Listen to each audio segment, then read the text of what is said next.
Resident Evil.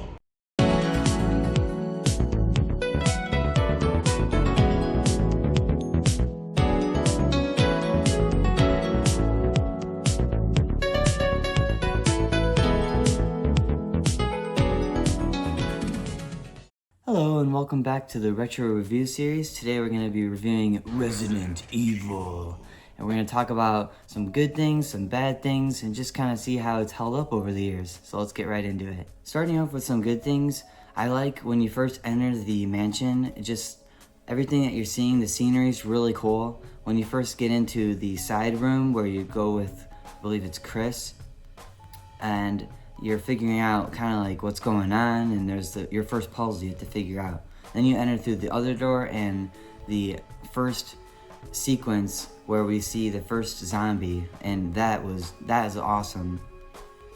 Another thing that I like are the unique puzzles in this game, one of which being the piano puzzle where you have to play the Moonlight Sonata to unlock a special item. Another puzzle being the painting puzzle where you have to look at the different paintings and try to decipher what each of them means to unlock a special item as well. One of my favorite things about this game are like the sound effects and the music in this game.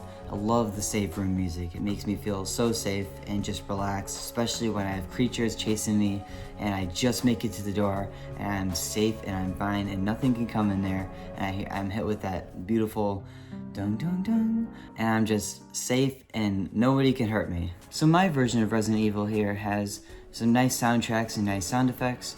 The director's version though,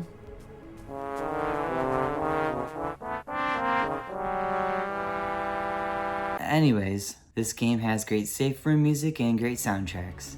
Now let's talk about some bad things, or at least some things that I'm not a huge fan of. First of which being the ink ribbons in order to save your game. I had never played a game before where I needed an item in order to save my game. I thought it was crazy. I was like, what? Seriously, I need to have an ink ribbon for this? I need to have an item to save my game? But I was like, yep. And it helps not saving too many times. I had to be careful how many times I saved my game, because if I saved too many times and I got really far, there was no second chances of dying without having to go all the way back. Another difficult thing I had with the game was the boss fights and the creatures. The lickers.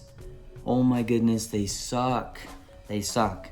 At least they did for me when I played. And just the cramped little spaces where you have to get around them or kill them, but if you don't have enough ammo, you're gonna have to run around them. But that's where utilizing your ammo and other items like health really come in handy, because you really need to strategize against these creatures and these bosses. Maybe it's me, or maybe it's just the game, but the tank controls, oh my goodness. They make it almost next to impossible in order to defeat some of these creatures and these bosses. And don't even get me started on the boss fights. They are just sometimes feel impossible to be able to defeat. Don't get me wrong, the bosses are awesome looking and the fights are awesome too. But man, with the tank controls and having to use what limited resources you have, it almost feels impossible to be able to defeat them, especially the tyrant at the very end. I would say after giving a little bit of my overview of the game, just on things I kind of like and don't like about the game, the difficulty, the cool parts of the game that I really love, I would give this a solid 7 out of 10, just due to it and how it's the first installment of the Resident Evil series. It's a classic, but then also the tank controls and the difficulty and just other little things about it that just kind of make it that 7 out of 10. So, hope you guys enjoyed, and I hope to see you in my future videos. Later.